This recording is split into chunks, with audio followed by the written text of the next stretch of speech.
सबके हित की दृष्टि से कार्य करता हूँ, सबके हित की दृष्टि से अपने कर्तव्य का पालन करता हूँ।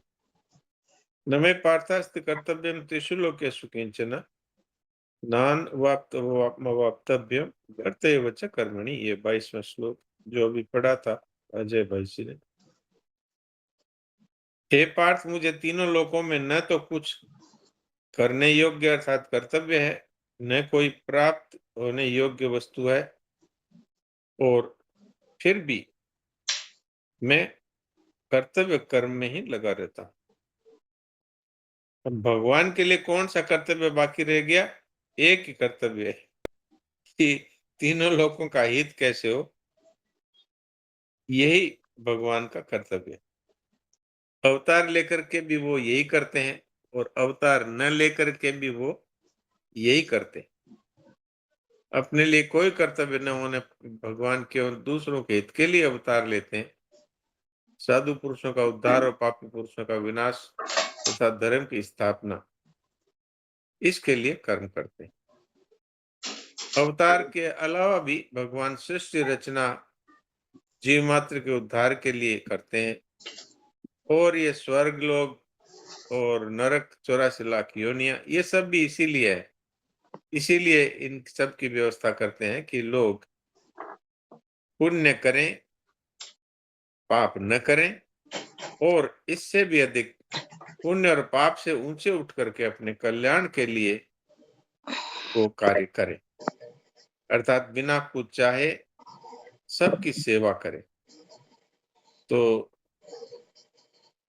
अलग अलग से बताया भी है कि संपूर्ण कर्म अर्थात स्थूल शरीर से होने वाली क्रिया, सूक्ष्म शरीर से होने वाला चिंतन, कारण शरीर से होने वाली स्थिरता भी केवल दूसरों के हित के लिए ही है।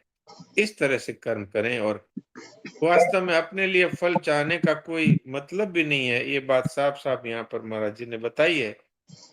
गंभीरता पूर्वक अगर विचार करें तो मनुष्य के लिए वास्तव में अपने लिए कुछ करने के लिए है भी नहीं, क्योंकि जो वास्तविक स्वरूप है वो तो नित्य प्राप्त है। और ये जो कुछ भी हमें प्राणी पदार्थ, परिस्थितियां इत्यादि मिली हैं, ये सब की सब भगवान से मिली हैं। तो सब कर्मों का संबंध वास्तव में शरीर और संसार के लिए ही है। अपने स्वरूप के लिए कोई भी कर्म करना वास्तव में आवश्यक ही नहीं है। मनुष्य जब शरीर के साथ मिलकर के अपने आप को मानता है, तभी वो अपने लिए कर्म करता है, अर्थात भोग और ऐश्वर्य में आसक्त होता है। लेकिन अगर वो ये बात ठीक प्रकार से स्वीकार कर ले कि वास्तव में जो कुछ भी मिला है, शरीर से लेकर के योग्यता और सामग्री सब कुछ, वो सब संसार से मिली है, इसलिए संसार की सेवा में लगानी है। और अपना स्वरूप है, उसके लिए वो तो पूर्ण है, इसलिए पूर्णता में अभाव होता नहीं, तो फिर अपने लिए कुछ भी करना शेष नहीं है। अपने लिए करना तभी होता है कि जब मनुष्य इस बात को, जो वास्तविकता है, उसको न समझ करके और अपने आप को शरीर मान लेता है, और फिर शरीर को अपना मानने से फिर ममता, कामना इत्यादि सब, एक शरीर को में ममता की तो पूरे संसार की वस्तुओं में ममता हो जाती है, और फिर उस शरीर के लिए और जिन जिन से ममता है उनके लिए अनेक कामनाएं पैदा हो जाती है। तो इसलिए वास्तव में अपने लिए कुछ भी करना शेष नहीं रहता, मनुष्य के लिए भी। और ये इसीलिए कहा कि ये जो मनुष्य योनि है, ये कर्म योनि होते हुए भी साधन योनि है, अर्थात केवल दूसरों के हित की दृष्टि से सावधानी पूर्वक, विधि पूर्वक समस्त कर्म किए जाएं, और इसके बदले में कुछ भी चाहने का हक इसलिए नहीं है कि जो मिला है वही तो संसार की सेवा में, जो संसार से मिला है वही संसार की सेवा में लगाते हैं। अब यह है कि लोक संग्रह के लिए महापुरुष भी क्यों कर्म करते हैं, तो इसमें महाराज ने उदाहरण दिया है।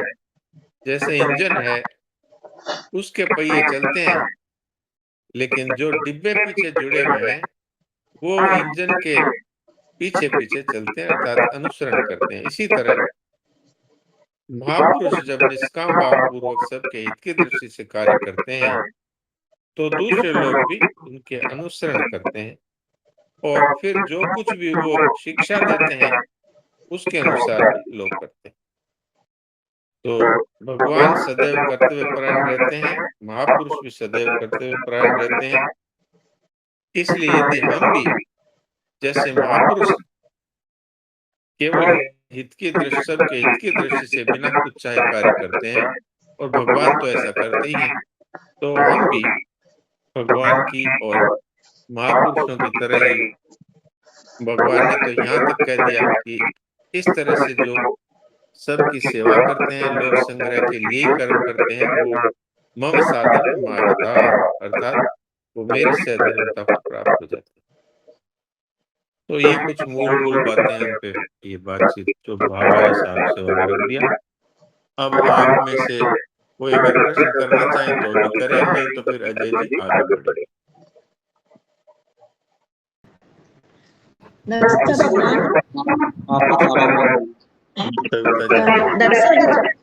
जी, इधर पहले पैरे में आया है वह संपूर्ण कर्म स्थूल शरीर से होने वाली क्रिया, सूक्ष्म शरीर से होने वाला चिंतन और कारण शरीर से होने वाली स्थिरता केवल दूसरों के हित के लिए ही करे। तो स्थिरता का समझ नहीं आया मुझे।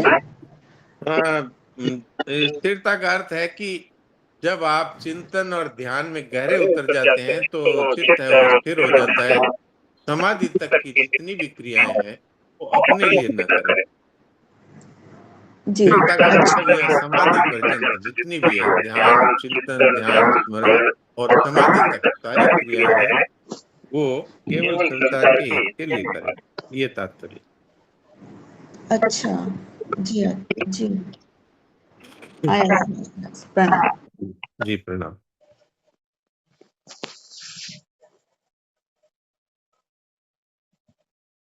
प्रणाम भैया, बोलिए बोलिए। हरिओम जी को बोलने दीजिए, फिर आप बोलिएगा। हाँ बोलिए हरिओम जी। ये वत एव च कर्मणि जब आप पढ़ रहे थे डॉक्टर साहब, हाँ जी, तो मेरा एक सामान हेरा गया है 4 लाइन में। अच्छा वो क्या? मैं पना। सही बात है, मैं पना तो कैसे रहेगा, क्योंकि भगवान जिस तरह से सबके हित के लिए कार्य करते हैं और इसमें अपने लिए कुछ न करना, इस बात से सिद्ध हो गया कि संसार की वस्तु संसार की सेवा में लगानी है और अपना स्वरूप है वो तो पहले से मुक्त है ही, तो फिर किसके लिए कर रहे? और वो तो भी इसलिए डॉक्टर साहब, ये जो महाभारत में जिसका गला काट करके टांग दिए थे भगवान श्री कृष्ण, बर्बरीक, हाँ जी, उसने भी पांडवों से कहा कि आप लड़े, कौरव लड़े, जो लड़े वो तो मुझे नहीं पता 18 दिन में, लेकिन हाँ मैं ये देख रहा था केवल भगवान का सुदर्शन चक्र ही सब तरफ दौड़ रहा है। हाँ बिल्कुल। तो ये शरीर आपस में लड़ रही है, लेकिन चेतन को पता ही नहीं है कि शरीर लड़ भी रही है। हाँ, और चेतन भगवान को की इससे कोई सत्ता से। संबंध ही नहीं है ना, वो बिल्कुल। तो दिन और रात की तरह है। हाँ, संसार तो शरीर ये रात मैं, है, वो दिन है। जी हाँ, तो डॉक्टर साहब ये मैं तो गायब ही हो गया फिर। हाँ, तो मैं तो इसीलिए तो कर्मयोग को भगवान ने विशेष महत्व दिया कि यहाँ पर मैंपन का कोई स्थान ही नहीं है, क्योंकि मैं तो स्थान नहीं वास्तव है। में स्वरूप है और तो कोई मैं है नहीं। और जो कुछ मिला है वो मिले हुए की सेवा में, गंगा जल से गंगा की पूजा कर दो जल बस, को स्नान करा रहे हैं और जी। स्वरूप जो और का एक बात त्यों। डॉक्टर साहब एक बात जी और, जी ये आपने ये कहा ना कि स्वामी जी महाराज ने एकांत में मुझे ये कहे कि हाँ तत्काल में अनुभव करना क्या है, हाँ कि मैं की जगह भगवान को बैठा दो तो तत्काल में देर नहीं। वो हाँ, चीज तो बस अभी एकदम साफ दिख रही थी इस श्लोक में तो बिल्कुल कि सब साफ जगह यही है। भगवान, जी, सब जगह भगवान को, महापुरुष को अगर देखा जाए तो बचता क्या है? मैं ही गायब हो गया।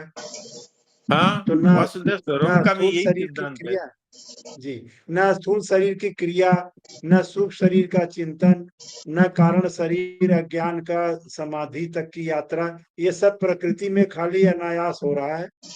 जी जी, बिल्कुल बिल्कुल ठीक है। जी, प्रणाम। बिल्कुल ठीक पकड़ा आपने सारी बात। हाँ प्रीति जी बोलिए। डॉक्टर साहब प्रणाम। जी, प्रणाम।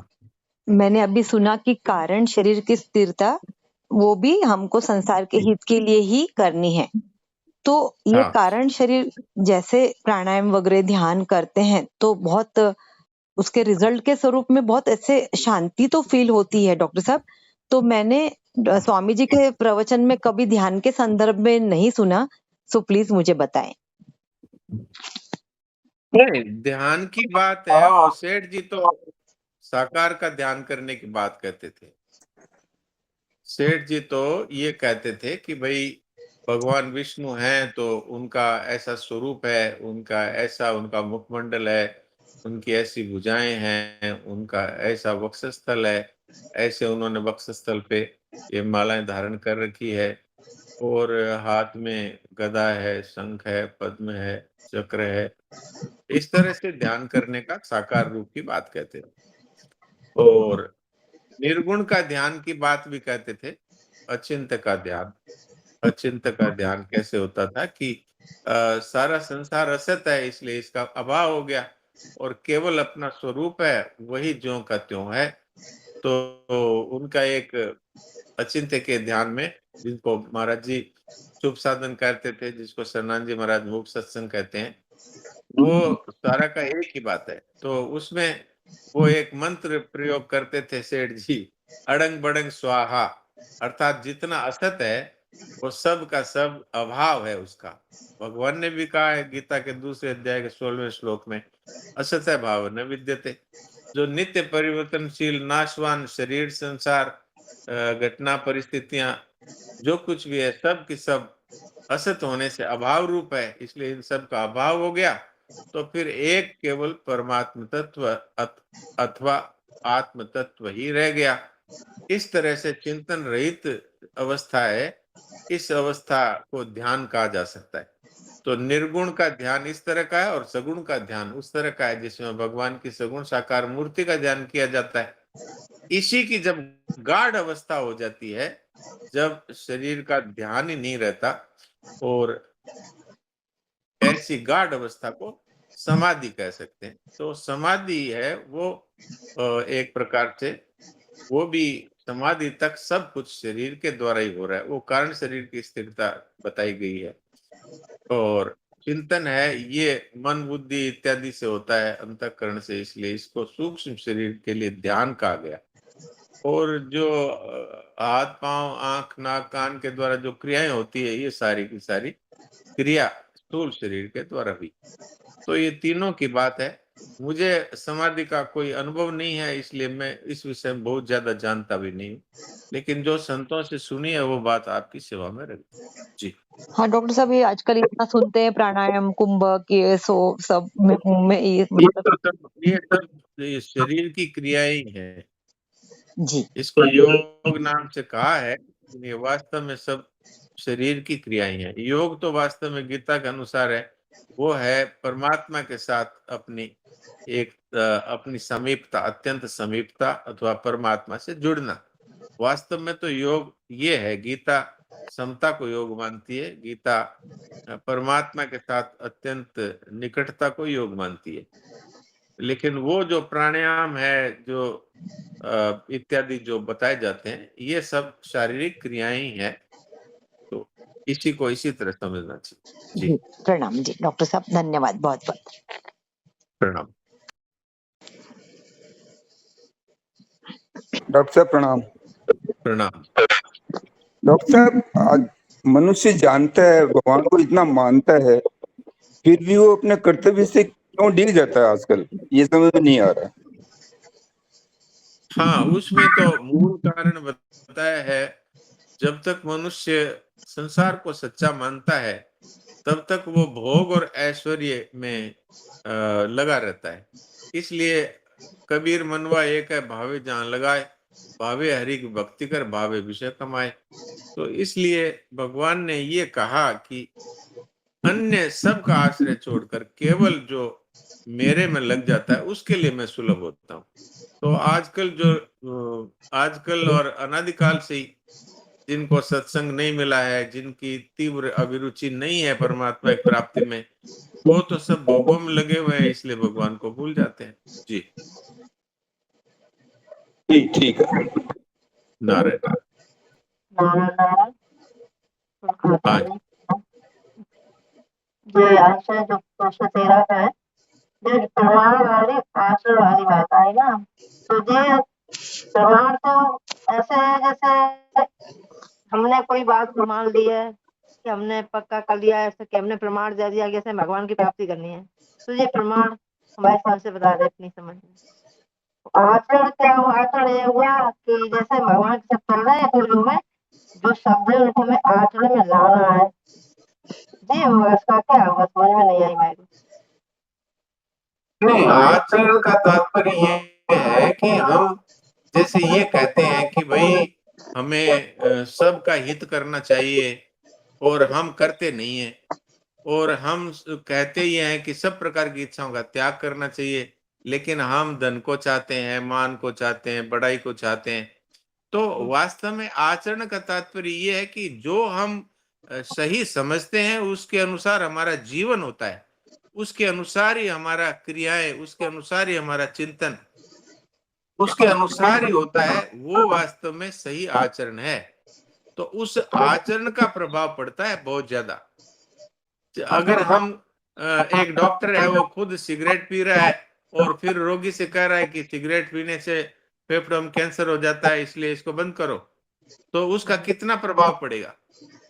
तो आचरण का तात्पर्य ये है कि जो हम जानते हैं, जो हम मानते हैं, उसके अनुसार हमारा जीवन हो, उसके अनुसार ही हमारी हमारी स्थूल क्रियाएं हो, उसके अनुसार ही हमारा चिंतन हो, उसके अनुसार जब हम चलेंगे, इसको कहते हैं यद यद आचरति श्रेष्ठ।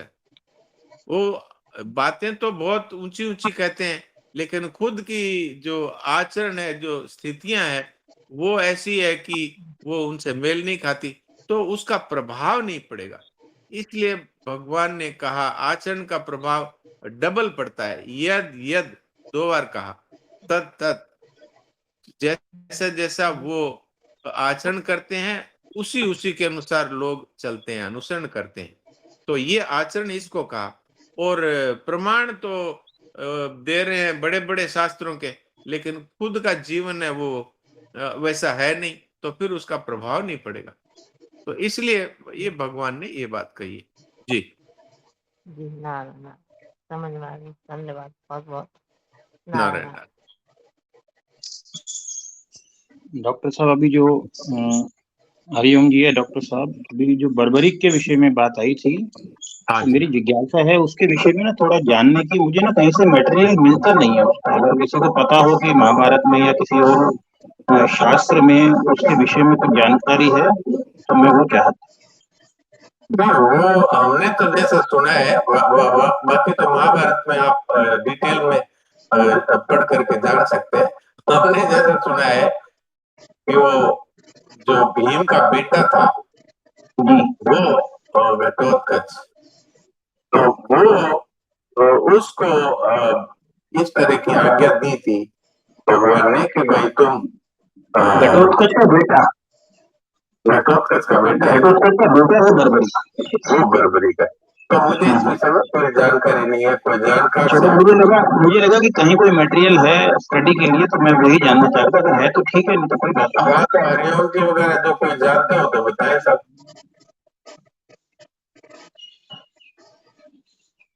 चलो कोई बात नहीं। घटोत्कच की बात तो वो आई थी कि वो जब गिरा तो कितने सारे अपने साथ बात की उसने। वो तो क्या है ना, कर्ण की शक्ति जो है ना, उसके लिए भगवान ने उसको इस्तेमाल किया, का उपयोग करने के लिए। हाँ, भगवान ने उसको इस्तेमाल वहां पर किया। मैं उसको कंफ्यूज कर गया। आप जो कोई जानकार हो उनसे पूछिए। कोई बात नहीं। जब ये महाभारत में है और बर्बरिक का सर है ना, वो सब कुछ कट गया था, लेकिन फिर भी वो सब देख रहा था, ऐसा कुछ है, पर महाभारत में पूरा है। नहीं नहीं, आपने अगर पढ़ा है तो देखो, आपने पढ़ा है तो बताया, नहीं तो जैसे डॉक्टर साहब कह रहे हैं मैंने सुना है, ऐसे आपने सुना है तो उससे मतलब नहीं है मेरे को। अगर किसी ने पढ़ा है, मैंने पढ़ा है बट मुझे याद पूरा नहीं है। चलो कोई बात नहीं है, कभी आपको दिखाई देगी। महाभारत में बहुत बड़ा ग्रंथ है, उसमें ढूंढने से मिला नहीं मुझे, जी अगर मैं किसी को मिले तो कोई बात नहीं। ठीक, नारायण।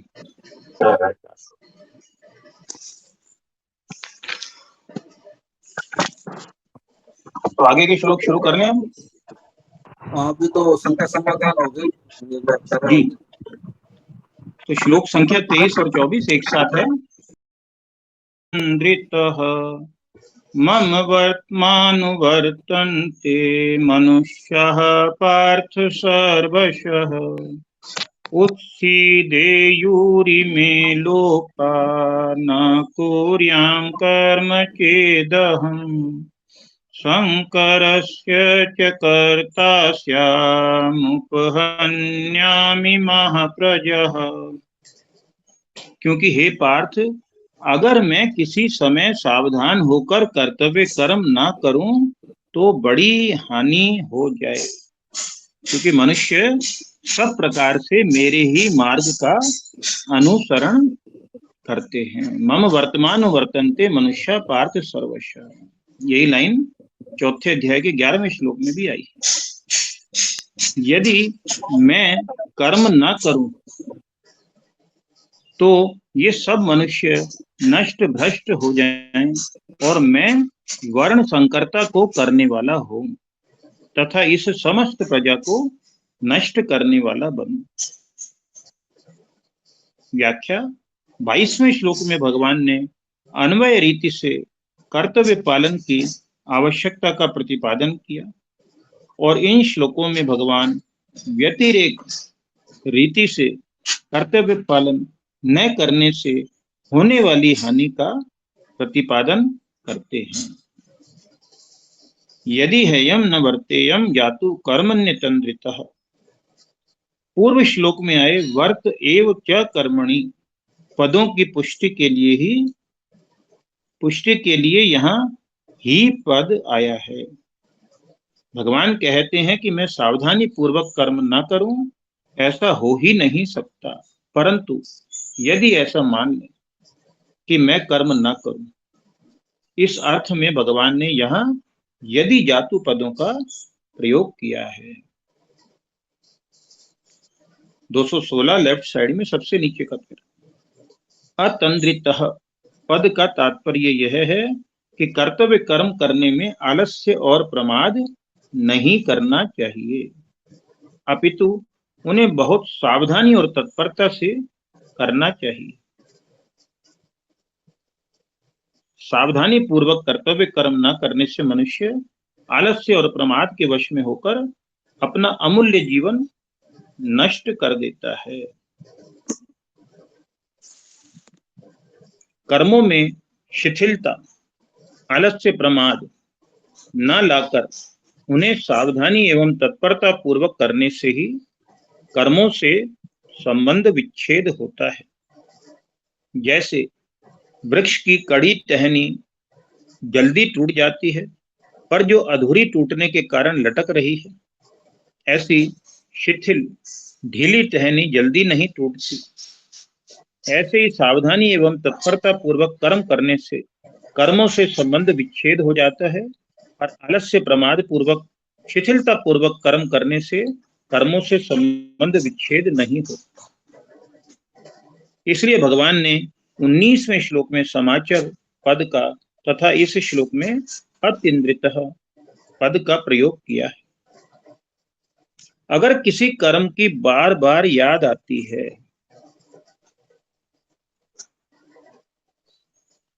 अगर किसी कर्म की बार बार याद आती है तो यही समझना चाहिए कि कर्म करने में कोई त्रुटि हुई है, कोई कामना है, आसक्ति है, अपूर्णता है, आलस्य है, प्रमाद है, उपेक्षा आदि है, जिसके कारण उस कर्म से संबंध विच्छेद नहीं हुआ है। कर्म से संबंध विच्छेद न होने के कारण ही किए गए कर्म की याद आती है। पृष्ठ संख्या 217 मम वर्तमान वर्तन्ते मनुष्यः पार्थ सर्वशः। इन पदों से भगवान मानो यह कहते हैं कि मेरे मार्ग का अनुसरण करने वाले ही वास्तव में मनुष्य कहलाने योग्य हैं। बहुत ही विशेष बात है कि भगवान मानो यह कहते हैं कि मेरे मार्ग का अनुसरण करने वाले ही वास्तव में मनुष्य कहलाने योग्य हैं। जो मुझे आदर्श न मानकर आलस्य प्रमाद वश कर्तव्य कर्म नहीं करते और अधिकार चाहते हैं, वे आकृति से मनुष्य होने पर भी वास्तव में मनुष्य कहलाने योग्य नहीं है।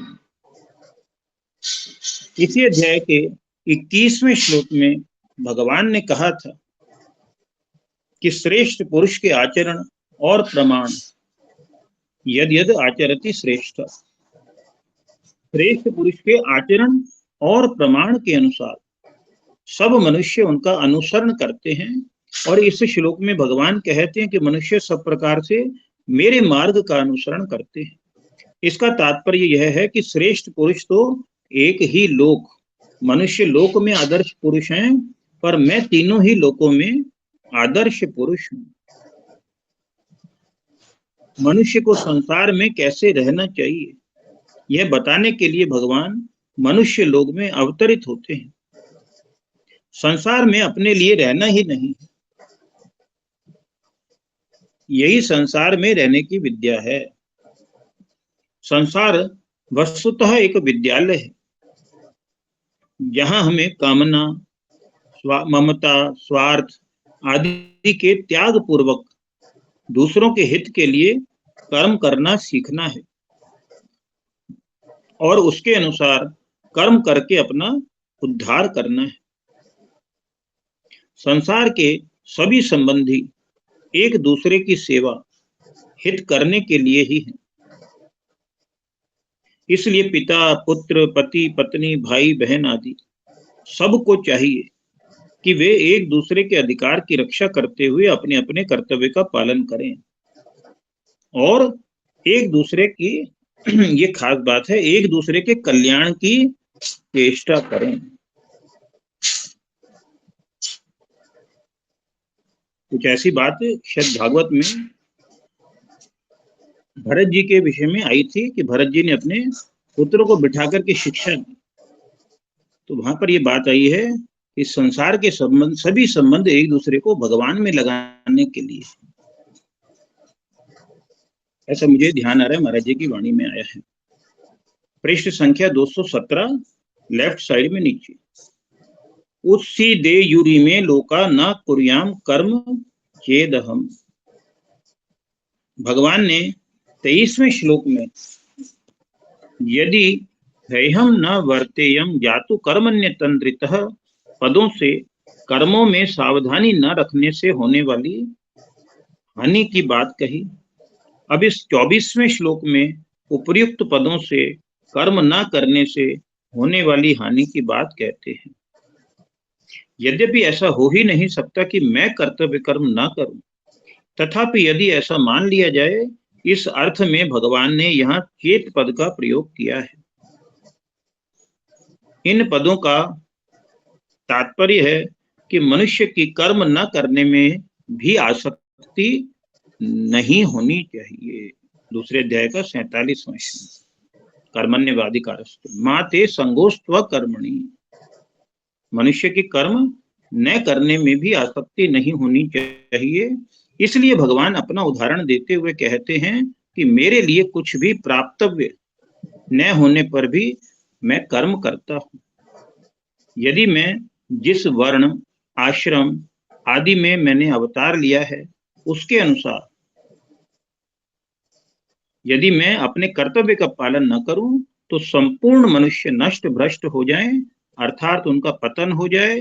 कारण कि अपने कर्तव्य का त्याग करने से मनुष्यों में तामस भाव आ जाता है, जिससे उनकी अधोगति होती है। 14वें अध्याय में 18वें श्लोक में आया, ऊर्ध्वं गच्छन्ति सत्वस्था मध्ये तिष्ठन्ति राजस और अधोगच्छन्ति तामस। तो भगवान त्रिलोकी में आदर्श पुरुष हैं। और संपूर्ण प्राणी उन्हीं के मार्ग का अनुसरण करते हैं। इसलिए यदि भगवान कर्तव्य का पालन नहीं करेंगे तो त्रिलोकी में भी कोई अपने कर्तव्य का पालन नहीं करेगा। अपने कर्तव्य का पालन न करने से उनका अपने आप पतन हो जाएगा। शंकरस्य च कर्ता स्यामुपहन्यामिमः प्रजः। यदि मैं कर्तव्य कर्म ना करूं तो सब लोग नष्ट भ्रष्ट हो जाएंगे और उनके नष्ट होने का कारण मैं ही बनूंगा, जबकि ऐसा संभव नहीं है। परस्पर विरुद्ध दो धर्म भाव एक में मिल जाएं तो वह संकर कहलाता है। पहले अध्याय के 40वें और 41वें श्लोक में अर्जुन ने कहा था कि यदि मैं युद्ध करूंगा तो कुल का नाश हो जाएगा, और कुल के नाश से सनातन कुल धर्म नष्ट हो जाता है। धर्म के नष्ट होने पर संपूर्ण कुल में पाप फैल जाता है। पाप के अधिक बढ़ने पर कुल की स्त्रियां दूषित हो जाती है, और स्त्रियों के दूषित होने पर वर्ण संकर उत्पन्न होता है। इस प्रकार अर्जुन का भाव यह था कि युद्ध करने से वर्ण संकरता उत्पन्न होगी। नीचे टिप्पणी दी है कि अर्जुन की दलील के अनुसार भी यदि विचार किया जाए तो वास्तव में कर्तव्य का पालन न करना ही वर्ण संकरता का कारण है। युद्ध में कुल का नाश होने पर स्त्रियों का दूषित होना उनका कर्तव्यच्युत होना ही है, और कर्तव्यच्युत होने से ही वर्ण संकरता आती है। यदि स्त्रियों में यह भाव रहे कि हमारे पतियों ने युद्ध रूप कर्तव्य का पालन करते हुए अपने प्राणों का त्याग कर दिया पर अपने कर्तव्य का त्याग नहीं किया, फिर हम अपने कर्तव्य का त्याग क्यों करें? तो वे कर्तव्यच्युत नहीं होंगी। कर्तव्यच्युत न होने से उनका सतित्व सुरक्षित रहेगा, जिससे वर्ण संकरता आएगी ही नहीं।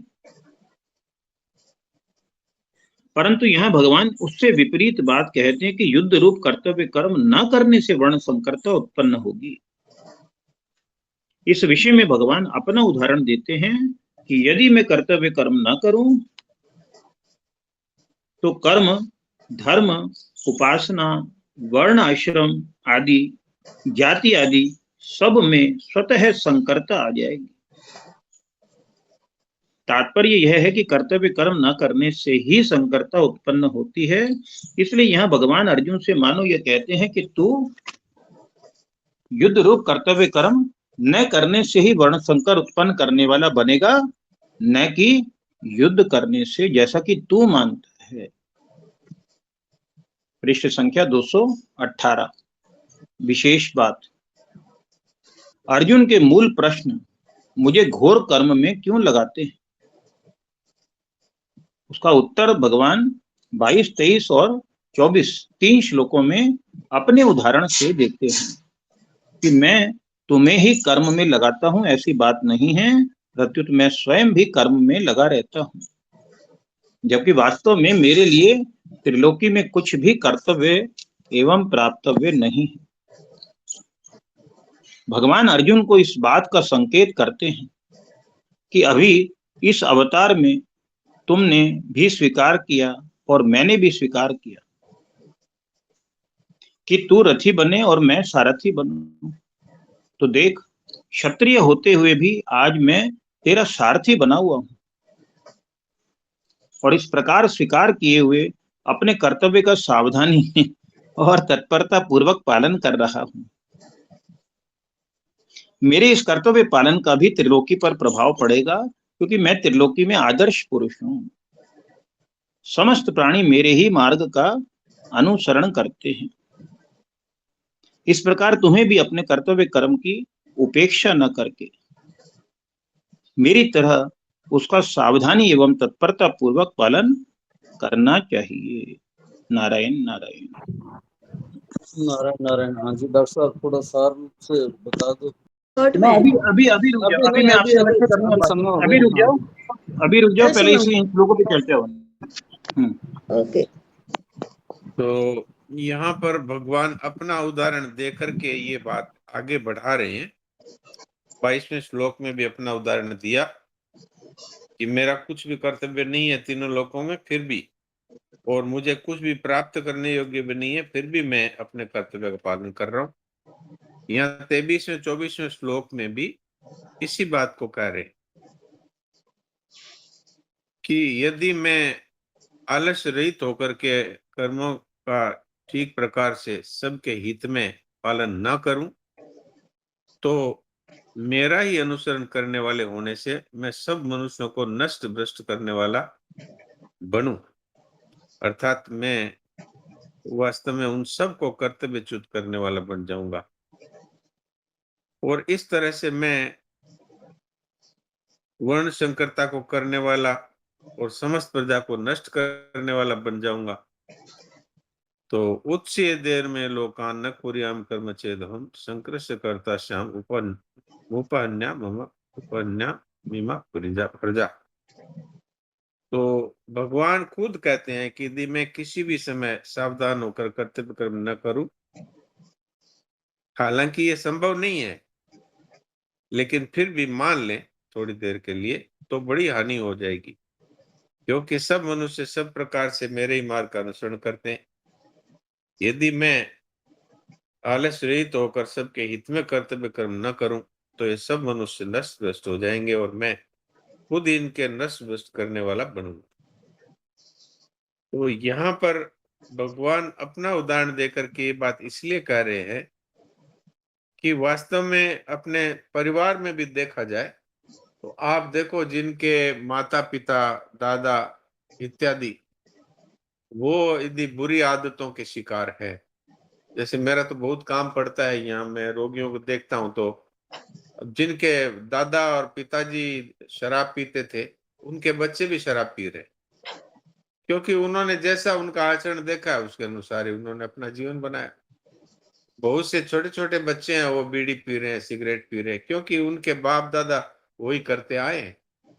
इसी प्रकार भगवान तो समस्त सृष्टि के महान पिता है, तो वो अपने कर्तव्य को बहुत समझ पूर्वक कर रहे हैं, सावधान होकर कर रहे हैं, इसलिए नहीं कि उनके लिए कोई कर्तव्य शेष है या उनके लिए कोई प्राप्तव्य ज्ञातव्य शेष है, पर इसलिए कर रहे हैं कि सारे के सारे जो मनुष्य हैं वो मुझे आदर्श पुरुष मानेंगे और कहेंगे कि वो भी ऐसा करते थे तो हम भी करेंगे। तो इस प्रकार से भगवान अपना उदाहरण दे करके ये बात कह रहे हैं हमें, ताकि हम लोग ठीक प्रकार से समझ जाएं कि भाई उनके लिए कुछ भी कर्तव्य नहीं है, प्राप्तव्य नहीं है, ज्ञातव्य भी नहीं है, फिर भी वो कितनी सावधानी से अपने, अब उनके अवतार में देख लीजिए आप, उन्होंने अपने अवतार में उन्होंने अपना अपनी बात भी बताई कि मैंने ये क्षत्रिय होते हुए तुम्हारा सारथी बनना स्वीकार किया, तो मैं अपने कर्तव्य का अच्छी तरह पालन कर रहा हूँ, तो मेरे इस कर्तव्य पालन का भी पूरी त्रिलोकी पर प्रभाव पड़ेगा। तो भगवान है अपना उदाहरण दे करके ये बात इसलिए कह रहे हैं ताकि हम लोग इस बात को ठीक प्रकार से धारण कर लें, क्योंकि भगवान ने पहले लोक संग्रह की बात कही थी, वो कही थी अन्वय रीति से, और अब ये व्यतिरेक रीति से, यानी यदि कर्तव्य पालन नहीं करूं तो क्या हो जाएगा, इस तरह से कह रहे हैं। दोनों का तात्पर्य एक ही है। और एक विशेष बात जो बताई कि अर्जुन ने कहा कि अगर मैं युद्ध करूंगा तो मैं वर्ण संकर पैदा करने वाला होऊंगा, क्योंकि फिर स्त्रियां हैं उनके पति मर जाएंगे तो वो फिर दूसरे पुरुषों के साथ संबंध बनाएगी, तो इससे वर्ण संकरता आएगी। तो यहाँ पर भगवान ये बात भी कह रहे हैं कि तू युद्ध करेगा अर्थात कर्तव्य का पालन करेगा, तो स्त्रियां भी इस कर्तव्य का पालन करेगी कि हमारे पतियों ने भी कर्तव्य पालन करते हुए अपना जीवन ही शरीर ही समाप्त कर दिया, तो हम कर्तव्यच्युत कैसे हो सकती हैं। और अगर तू कर्तव्य से च्युत हो जाएगा तो फिर वास्तव में तू स्वयं ही वर्ण संकरता का कारक होगा। ये एक विशेष बात महाराज जी ने यहाँ पर कही है। तो और कोई विशेष बात यदि किसी के ध्यान में आती हो तो अजय जी हैं, हरिओम जी हैं, और भी जो बद्री भाई जी, आचार्य जी, कोई भी जुड़े हुए हैं तो वो अपनी बात रखें। जी। अभी आप है ना वो सिगरेट और पीने के बारे में बता रहे हो। बम्बई में तो ना सरेआम पीते हैं सबके सामने बैठ के लेडीज लोग, और पीते भी हैं और सिगरेट भी पीते हैं, शराब भी पीते हैं। हाँ, तो उनका कैसा प्रभाव पड़ता है बताइए। हाँ, भोजनों में वो देखते हैं और वो उनको वो शर्म भी नहीं आती, वो सबके सामने पीते हैं, सरेआम पीते हैं, वो लुक छिप के नहीं पीते। हाँ हाँ, लेकिन वो उनका प्रभाव लोगों पर कैसा पड़ता है, हाँ होता ही है, वो तो फोटो है ही जी, वो बच्चों के उनके ऊपर भी देखा पड़ता है, वो देखी, तो एक बच्चे भी पीते हैं फिर। हाँ, उनके देखा देखी सब लोग ये कहते हैं ये तो कोई, देखिए हमारे बड़े हमारे बडेरे भी पी रहे हैं तो हमारी क्या दिक्कत हो रही है, चलो फिर बच्चे भी वैसे, स्त्रियां भी वैसी।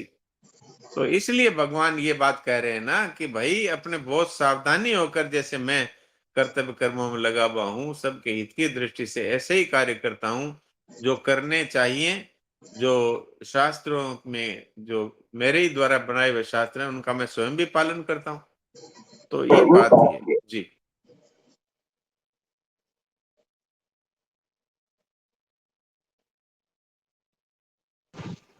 ठीक है, वैसे तो कोई बात ऐसी नहीं, बाकी फिर भी किसी को कोई बात नहीं समझ में आई है और ज्योति जी ने भी पढ़ा है लास्ट श्लोक, उसमें कोई पूछना हो तो डॉक्टर साहब से पूछ लें, नहीं तो फिर पद भजन सुनते हैं समय। नारायण। नारायण, नाम बताओ। हाँ, अजय डॉक्टर जी। साहब गीता जी की शिक्षा की बड़ी भारी आवश्यकता है, तो हाँ जी। किस तरीके से नए व्यक्ति को, बच्चों को, बड़ों को गीता जी से जोड़ने का प्रयास करें, किस तरीके से करेंगे?